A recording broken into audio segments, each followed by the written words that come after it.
As a leather worker, you always end up with scrap leather. It just piles up, and if you're like me, you hang on to every last piece like it's some rare artifact. I tell myself, I'll use that someday, and today is that someday. I needed something simple and quick, so I went digging through the scrap bin and pulled out a nice piece to make a business card holder. No pressure, no guilt, and most importantly, no slicing into that good stuff. I'm using a really easy, single piece, 0-stitch template I found online for free. Shout out to Makesupply Leather for putting that stuff out into the world. It's the kind of pattern you don't have to overthink. The leather I picked is a 5 to 6 ounce chrome tanned piece. It's softer than veg tan, which is perfect for this design. It folds easily, holds a snap without a fight, and doesn't make you question your life choices mid-project.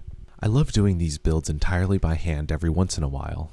No machines, no shortcuts. It's a good way to keep the fundamentals sharp, and bonus, you actually get something useful out of it, so it's a win-win situation. Now the cutting by hand part, that's still a work in progress. I've gotten a little too comfortable with the laser lately, so my cuts were a little, I'd say, free form. But hey, that's part of the process. This one's just for me, so it doesn't have to be perfect. It just has to work.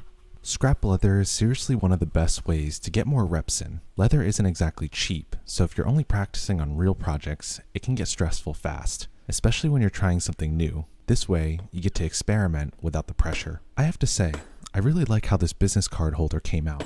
It's simple, functional, and does exactly what it needs to do. I didn't bother finishing the edges on this one, and honestly that's fine, because this is chrome tan leather. Unlike veg tan leather where you definitely need to finish those edges, this one will be okay. It's still completely usable and looks clean enough for a personal piece. Not everything has to be showroom ready. Sometimes it's just about making something that works. Hopefully this gave you an idea or two for using up your own scrap pile. If you got a fun project suggestion, drop it in the comments. I'm always up for a challenge. And if you want to check out some of my more refined leather goods, head over to puredleather.com. Also, if you want to see more leatherworking content just like this, make sure to subscribe. And as always, thank you so much for watching, and I'll see you in the next one.